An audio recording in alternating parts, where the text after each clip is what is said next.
አርሰናል የለንደን ደርቢ የበላይ የሆነው ክለብ መሆኑን ያሳየበት የእንግሊዝ ፕሪምየር ሊግ ምሽት 4 ጎሎችን በማስቆጠር 4-1 በሆነ ውጤት አሸንፎ የእንግሊዝ ፕሪምየር ሊግ አሁንም የበላዩ ቡድን የእንግሊዝ ፕሪምየር ሊግን ለማሸነፍ ትክክለኛው ፌቨሬት ቡድን መሆኑን ያስመለከተበትን ምሽት አሳልፏል። በደርሶ መልስ አርሰናል በርካታ ጎሎችን ያስቆጠረበት የእንግሊዝ ፕሪምየር ሊግ መርሃ ግብር ከቶተንሃም ስፐርስ ጋር አከናውኗል። 4-1 በሆነ ውጤት ለአርሰናል ፍጹም በጨዋታው ላይ የበላይነት የወሰደበትን ምሽት ያሳለፈበት፣ ምንም እንኳን ጥቂት የሚባሉ ስህተቶች ቢኖሩም በጨዋታው ላይ ግን ከዚህ ቀደም ከነበሩት ያለፉት ጥቂት የሚባሉ ጨዋታዎች ላይ የነበረውን ሞቲቬሽን ፍጹም ተቀይሮ የመጣበትን የጨዋታ መርሃ ግብር ያየንበት፣ ምናልባት ለኤቨርቺ ኤዜ 5 ጎሎችን በአርሰናል መለያ ሲያስቆጠር 5ቱን የሚያስቆጠረው ደግሞ በቶተንሃም ስፐርስ ላይ መሆኑ የተመለከትንበት ጨዋታን የተመለከትንበት ኖቬምበር 23 2025 ሲገባ ሃትሪክ ሰራ በአርሰናል መለያ ለመጀመሪያ ጊዜ። በተመሳሳይ ከወራት በኋላ ኖቬምበር ቀጥሎ ደግሞ ፌብሩዋሪ ወር ላይ 2026 እንዲሁ በተመሳሳይ 2 ጎሎችን በማስቆጠር የጨዋታው ተጽዕኖ ፈጣሪ ከነበሩ ጨዋቾች መካከል አንዱ ሆነ።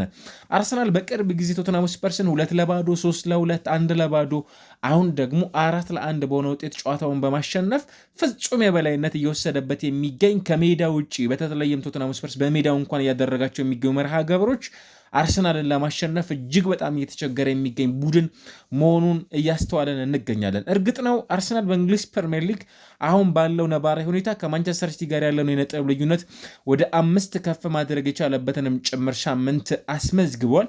61 ነጥቦች ላይ ደርሰዋል። ይሄም ማለት ከማንቸስተር ሲቲ ጋር የሚኖሩት የነጥብ ልዩነቶች ምንም እንኳን ሲቲ ቀሪ አንድ ጨዋታ ቢኖረውም ወደ 5 ከፍ ማድረግ የቻለበትንም ጭምር ምሽት ያሳለፈበት ነበር። በጣም አስፈላጊ ከሚባሉ ምሽቶች መካከል እንደ አንዱ ልናነሳው የሚገባ አርሰናል ሪሊ የዋንጫ ፍክክር ውስጥ አሁንም በአርሰናል የበላይነት ጭምር እንዲጠናቀቅ የሚያስችል ምሽቶችን የሚያሳልፍበት ጨዋታ እንደሚሆንም ጭምር የሚጠበቅበት ነበር ማለት እንችላለን እና አርሰናል በጣም አስደናቂ የሚባል ምሽቶችን ካሳለፈባቸው እንግሊዝ ፕሪምየር ሊግ ምሽቶች መካከል አንዱ እንደሚሆን የሚጠበቅ ይመስላል። ይህንን ምሽት በተመለከተ ምናልባት በዋንጫ ፉክክር ላይ እንዲሁ ደግሞ ባለመውረድ መካከል የሚደረገ የጨዋታ መርሃ ግብር እንደመሆኑ መጠን ቀደም ብሎ ይጠበቅ የነበረው ለአርሰናል ጨዋታው ቀላል የመሆን እድል እንደማይኖረውም ጭምር ከሚጠበቁ ምሽቶች መካከል እንዳንዱ እናነሰዋለን።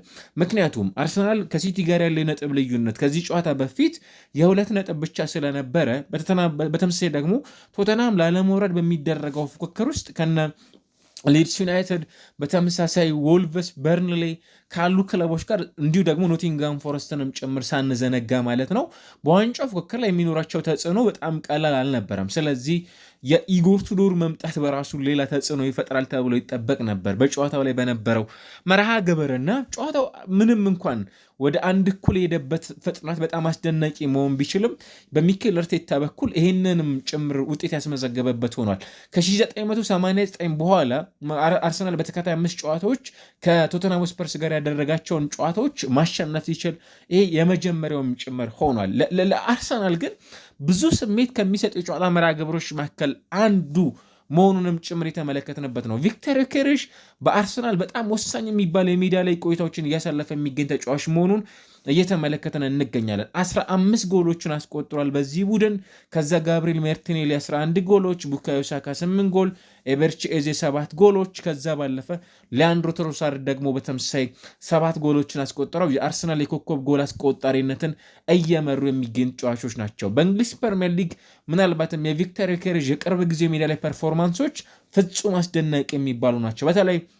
በተለይ ደግሞ ዲሳይሲቭ የሚባሉ ጎሎችንም ጭምር በማስቆጠር ይህንን ማድረግ እየቻሉ ከሚገኝ ተጫዋቾች መካከል እንደ አንዱ የምናነሳው ተጫዋችም ጭምር ሆኗል። የፕሪሚየር ሊግ ጎሎቹም ወደ 10 ደርሰዋል በእስካሁኖቹ ቆይታዎች። ምናልባት ለአርሰናል በትክክል ለዚህ ተጫዋች የወጣበት ገንዘብ ትክክለኛ እንደነበርም ጭምር የምንረዳበትን የጨዋታ መርሃ ግብር እያከናወነ የሚገኝ ባለፉት 5 መርሃ ግብሮች ተጫዋቹ 5 ጎሎችን አስቆጥሯል እያለን እንገኛለን። ምናልባትም ለቪክተር ዮኬሬሽም ጭምር እንዲህ አይነት ምሽቶች ፕሩቭ ማድረግ የሚችልበት በትክክልም ተጫዋቹ ለአርሰናል የወጣበት ገንዘብ የሚገባው ስለመሆኑም ጭምር የምናነሳው ምሽት እንደነበርም ጭምር እናነሳለን። ምናልባት ለራንዳል ኮሎሙዋኒ በጨዋታው ላይ ጎል ቶሎ ማስቆጠሩ ለቶተንሃም ስፐርስ ጨዋታው በምንጠብቀው ልክ ፉክክሩ ሊያይል እንደሚችልና ከፍ እንደሚልም ጭምር በምንጠብቀው ልክ ነበረ ሲከናወን የነበረው። ነገር ግን ያ ከመሆንም ጭምር የታደገው አልነበረም። አርሰናሎች በጨዋታው ላይ እየቆዩ ወደሚታወቁበት አስደናቂ ምሽት የመጡበትንም ጭምር የጨዋታ መርሃ ግብር እንድናይ አድርገውናል በዚህ የጨዋታ ሂደት ላይ። ይህንንም ተከትሎ አርሰናል አሁን ያለምንም ከልካይነት ምናልባት እያንዳንዱን ጨዋታ እያሸነፉ መቀጠል የአርሰናልን የዋንጫን ጥያቄ የመመለስ ሂደቱ ባለበት እንዲቀጥልም ጭምር ያደርገዋል። ከጨዋታው በፊት ካነሳናቸው ሀሳቦች ጋር ምን አዳዲስ ነገሮችን ተመለከትን የሚለው ጉዳይ ፍጹም የሚጠበቅ ነበር። ምናልባት በጨዋታው ላይ በሚኬል አርቴታ በኩል እንደጠበቅነው ሁሉ ሊያንድሮ ትሮሳርድ በጨዋታው ላይ ወደ ቋሚነት የመመለስ እድል ይኖረዋል የሚሉ ግምቶች ነበሩ። ከዛ ኦፍኮርስ ያንኑ ነው አሰልጣኙ ያደረጉት። ቡካዮ ሳካ ወደ ቋሚነት ይመጣል ነበር ያልነው፣ እሱም በቋሚነት ጀምሯል። ከዚያ ባሻገር ምናልባት የማርቲን ኦዴጋርድ በጨዋታው ላይ በቋሚነት የመጀመር እድል ሊሰጡት ይችላሉ የሚለው ሀሳባችን ፉርሽ በማድረግ ኤበርቺ ኤዜን 10 ቁጥር ቦታ ላይ በማድረግ በጨዋታው ላይ እንዲጀምር ያደረጉበት መንገድ ፍሬያማ ሆኖ የተመለከትንበትን ምሽት አሳይተውናል። ቪክተር ዮኬሬዥን ቢሆን በጨዋታው ላይ እንዲሁ ነበር። ኤበርቼዚ 77 ደቂቃዎችን በጨዋታው ላይ ቆይታ አድርጓል። በዚያው ቆይታዎች ውስጥ 2 ጎሎችን አስቆጥሯል። 5 ሙከራዎች ነበሩት። 1 ቢግ ቻንስ ክሬት አድርጓል። እንዲሁ ደግሞ 2 ቢግ ቻንሶችንም ጭምር ደግሞ በጨዋታው ላይ በጣም አስደናቂ በሚባል መልኩ ሲፈጥር የተመለከትንበት ነበር። 40 ኳሶችን ነክቷል። 2 ኳስ ብሎክ አድርጓል። 6 የመከላከል ኮንትሪቢዩሽን ላይ በጨዋታው ላይ ነበረው። ምናልባትም ጨዋታው ላይ ከፍተኛ ሬት ካገኙ አርሰናል ጨዋቾች መካከልም ጭምር አንዱ ነበር። 1 ኳስ ኢንተርሰፕት አድርጓል። በጣም ፕሩቭን የሚባል ምሽት ያሳለፈበት ነበረ። ቪክተር ዮኬሬዥን በተመሳሳይ በጨዋታው ላይ 2 ጎል ሲያስቆጥር ምናልባትም ከ27 ኳሶቹ 18ቱ ለቡና አጋሮቹ በተሳካ ሁኔታ ማቀበል ችሏል። 67% ፓሲንግ አኪዩሬሲ የነበረው ተጫዋች ነው። 42 ኳሶችን ነክቷል። በጨዋታው ላይ የሱም ኤክሲጂዎቹ እንዲያውም የሚገርሙት 0.51 ነበሩ ኢላማቸውን የጠበቁት። ነገር ግን የላቀ አጨራረስ ስለነበረው በጨዋታው ላይ 2 በጣም አስደናቂ የሚባሉ ጎሎችን አስቆጥሮ እየተመለከት ነው የሚገኝ ተጫዋች ሆኗል። እናም በቅርብ ጊዜ እያሳለፋቸው የሚገኙት የፕሪሚየር ሊግ ጎሎቹ በጣም አስደናቂ ናቸው። በ21 መርሃ ግብሮች በእንግሊዝ ፕሪሚየር ሊግ በቋሚነት ጀምሯል። በ26 ጨዋታዎች ተጫውቷል። 10 ጎሎችን በፕሪሚየር ሊግ ብቻ አስቆጥሯል። 1736 ደቂቃዎችን ደግሞ ማሳለፍ የቻለ ተጫዋች ሆኗል። የዛሬው የአርሰናል ምሽት ፍጹም አስደናቂ ነው። በኳስ ቁጥጥር 61% ነበር። 1.93 ብቻ ነበር ጎል ማስቆጠር የነበረባቸው። ስለዚህ በመጨረሱ ደረጃ በጣም ስል የነበረ ቡድን ነው። 20 ሙከራዎችን አድርጓል አርሰናል ከቶተንሃም በ14 ኳሶች ምናልባት በ2 እጥፍ የተሻለ የኳስ ሙከራ አድርጓል። አርሰናል 7 ኢላማቸውን የጠበቁ ሙከሮችን በዚህ ጨዋታ ላይ ማድረግ የቻለ ቡድን ነበር። 5 የማዕዘን ምቶች ነበሩት።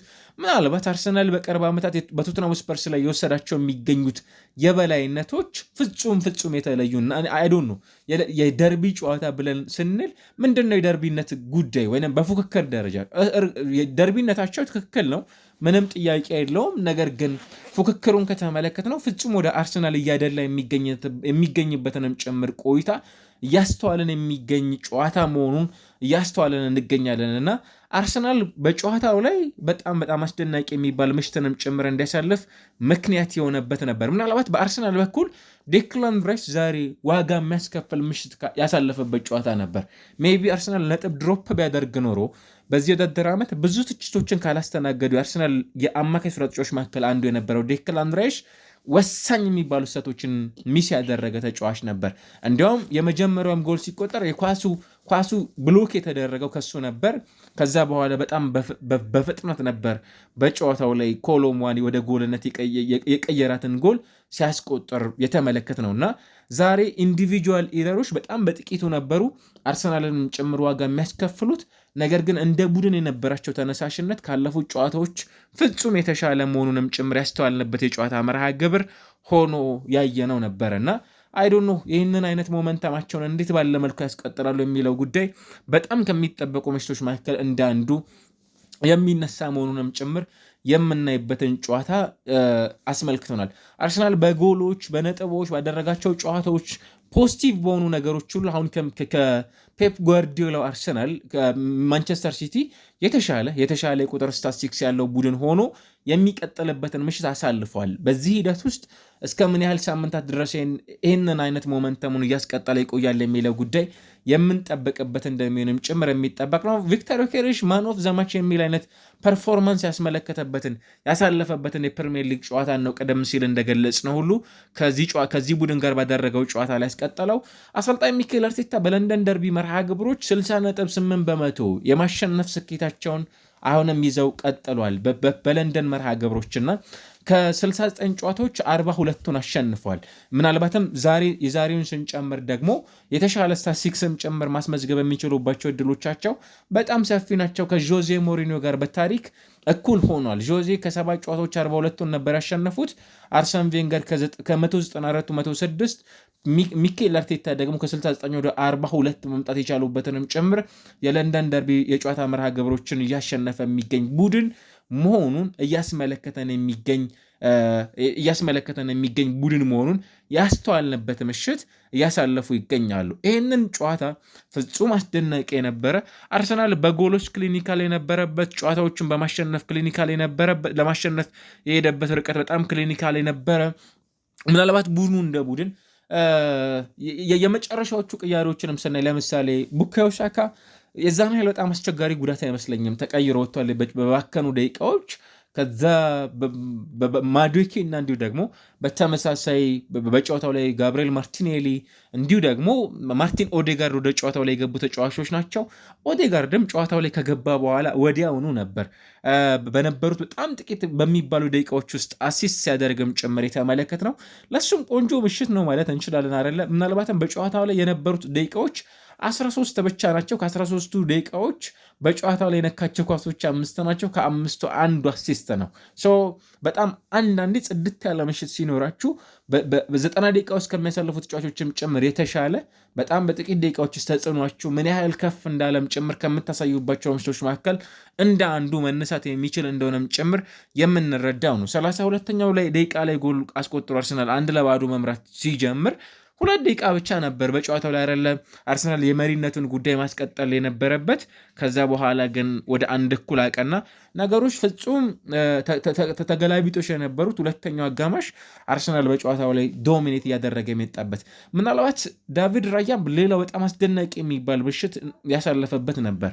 ምናልባትም የሪቻርሊሰን ጎል በመጨረሻዎቹ ደቂቃዎች አርሰናል ልክ 4ኛውን ጎል ከማስቆጠሩ በፊት ቢቆጠር ኖሮ የጨዋታው የመጨረሻ ውጤት ይሄ ላይሆንም የሚችልበት እድል ሊኖር ይችላል። ነገር ግን ያንን ማውጣቱ እንደ ቡድን በቡድኑ በኩል የነበረውን የስነ ልቦና የበላይነት ከፍ ማድረግ እንዲችልም ጭምር ያገዘ የጨዋታ የሜዳ ላይ እንቅስቃሴ እንዲኖርም ጭምር ያደረገ ነው። ስቲል የዋንጫ ፉክክሩ በሁለቱ ክለቦች መካከል እስከ መጨረሻው ሳምንት ድረስ ኖሮ እንዲቀጥልም ጭምር ካደረጉ የፕሪሚየር ሊግ ምሽቶች መካከል አንዱ መሆን የሚችልበትን እድል አስመዝግበው ወጥቷል። እነዚህ ሁለት ቡድኖች እስከ የትኛው ሳምንት ድረስ ይሄኛውን ማጓጓት ሁለቱ ቡድኖች እያስመለከቱን ይቆያሉ የሚለው ጉዳይ ከሚጠበቁት መካከልም ጭምር እንዳንዱ የምናነሳው ነው።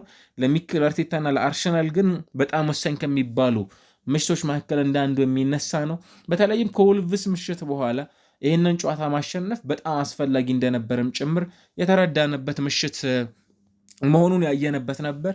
ይሄ መሆኑ በቡድን ውስጥ ከለንደን ደርቢ መርሃ ግብር ወደ ሌላ የለንደን ደርቢ መርሃ ግብር ነው ቡድኑ የሚያቀናው። ቀጣይ ቼልሲን ሲያስተናግድ አርሰናል ወሳኝ የሚባል ጨዋታንም ጭምር ያከናውናል።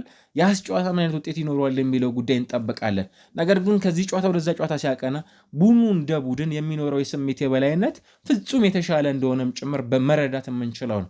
ምክንያቱም በጣም የምንጊዜም ባላንጣቸው ከሚባሉት ቡድኖች ውስጥ አንዱ ቶተንሃም ነው እና ቶተንሃም እንዲህ ባለ መልኩ በጣም በተቸገረበት ወቅት ላይ አርሰናልን ማሸነፍ ካልቻለ ሌላው በውጤት እንዲከፍ ማለት ዝቅ ማለት ውስጥ እየተመለከትናቸው ከሚገኙ ቡድኖች አንዱ በተመሳሳይ በፕሪሚየር ሊግ መርሃ ግብሩን በመጨረሻዎቹ ደቂቃዎች በተቆጠረበት ጎል በበርንሊ ነጥብ የጣለውን ቼልሲን ሲያስተናግድ ደግሞ ምን አይነት ውጤት ይኖረዋል የሚለው እንድንጠብቀው ከሚያጓጉ የጨዋታ መርሃ ግብሮች መካከል አንዱን ያስመለክቱናል። ግን ይሄኛው ምሽት በውጤት ልቆ የተገኘበት አርሰናል ስቲል የለንደን ደርቢ የበላይ ቡድን መሆኑንም ጭምር የተመለከትንበት ሆኗል።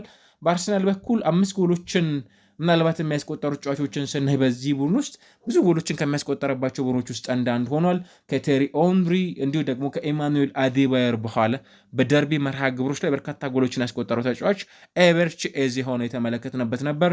ራይስ ዛሬ የሰራቸው ስህተቶች በአርሰናል ተጫዋቾች ኦቨርኦል በአርሰናል ብቃት ከቨር የተደረገበት ከቶማስ ፍራንካ በኋላ እንዲሁ ደግሞ የቶተናም ቆይታ ስቲል በውጤት በርሊ ማለት ነው ባለመምጣት የተመለከትንበት ምሽት እንዲሁ ደግሞ በጨዋታው ላይ እንደተመለከትነው ሁሉ አርሰናል በርካታ ጎሎችን ያስቆጠረበት ምሽት ከሚባሉት መካከልም ጭምር አንዱ የነበረ እና ለዋንጫና በባለመውረድ መካከል የነበረው ፋይት በአርሰናል የበላይነትም ጭምር እንዲጠናቀቅ ያደረገ ነበርና ምናልባት ይህንን ጨዋታ ካከናወኑ በኋላ ቀጣይ ምን አይነት ውጤት ይኖራቸዋል የሚለው በብዙ የሚጠበቅ ነው። አርሰናል በሜዳው ቀጣይ ቼልሲን ከዛ በፕሪሚየር ሊግ ውስጥ ያስተናግዳል።